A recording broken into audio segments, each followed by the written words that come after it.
అరగంట నానబెట్టి మళ్ళీ కడిగినటువంటి శనగపప్పు దీంట్లో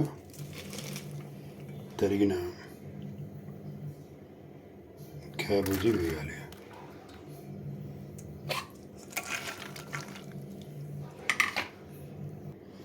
ఒక చిన్న గ్లాసు శనగపప్పు నానబెట్టిన గ్లాసు సమానంగా నీళ్ళు పోసుకోవాలి.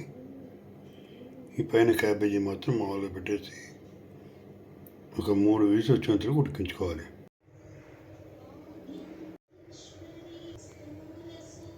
మిగిలిన నీళ్లు తీసేయాలి, పోపులో వేయాలి. ఇలా నెయ్యి వేడి చేసి మొత్తం తిప్పాలి.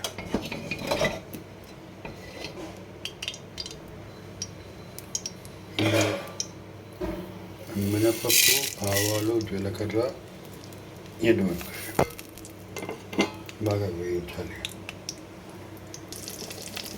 కరివేపాకు వేయాలి. కరివేపాకు వేగిన తర్వాత కొద్దిగా ఇంగు వేయాలి.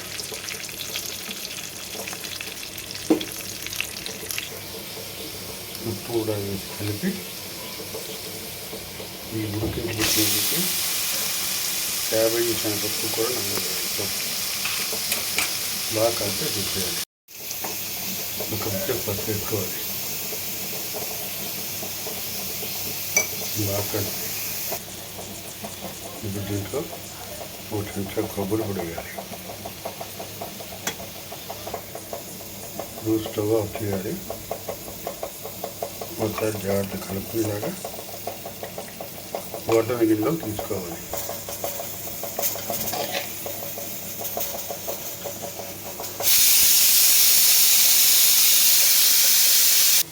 ఈ క్యాబేజీ శనగపప్పు కూరని దైవ నివేదన చేసి వడ్డించుకోవాలి. దీంట్లోకి వడియాలు కానీ అప్పడాలు కానీ పక్కన పెట్టుకుంటే చాలా బాగుంటుంది. Thank you for watching.